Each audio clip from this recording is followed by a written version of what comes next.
इस बीच शेयर बाजार में लिस्टेड कंपनियों की तरफ से अब तक घोषित मार्च तिमाही नतीजों से पता चला है कि मार्जिन में सुधार के बावजूद कंपनियों के मुनाफे में सुस्ती रही है। साथ में कंपनियों की बिक्री की ग्रोथ भी पिछले साल जैसी नहीं रही।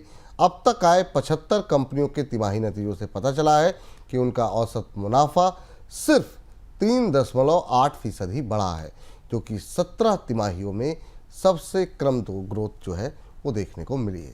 सर, अभी तक के जो नतीजे आए हैं उसमें ट्रेंड को किस तरफ जाता हुआ देख रहे हैं? क्या ट्रेंड दिखाई दे रहा है? हाँ हाँ, ये तिमाही जैसा हम लगातार इस तिमाही पर बिल्कुल ये चर्चा कर रहे हैं और बाजार में भी इसका असर हमें दिखाई दे रहा है। चौथी तिमाही के नतीजे नतीजे बहुत अच्छे नहीं हैं और टॉप लाइन ग्रोथ में तो तेज गिरावट है ही। शुद्ध लाभ में भी औसतन 10% के आसपास की वृद्धि है, जो काफी कम है। केवल कुछ सेक्टर और कंपनियां हैं जिन्होंने अच्छा प्रदर्शन किया, इसलिए आपको एक एवरेज तस्वीर मुनाफों की अच्छी दिखाई देती है। जो सबसे गंभीर बात कंपनियों के बारे में है, जो निवेशकों के लिए, स्टॉक इन्वेस्टर्स के लिए समझना जरूरी है कि कंपनियों के मार्जिन लगातार दबाव में है।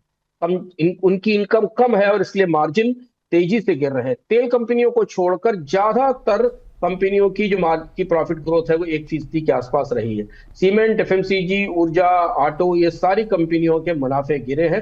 केवल रसायन, फार्मा और टेलीकॉम में बेहतर स्थिति दिखाई दे रही है। जी सर, अगर हम अलग अलग सेक्टर्स की, जैसा कुछ एक का जिक्र आपने किया, अगर उनका एनालिसिस करें तो क्या तस्वीर आपको सामने दिखाई दे रही है?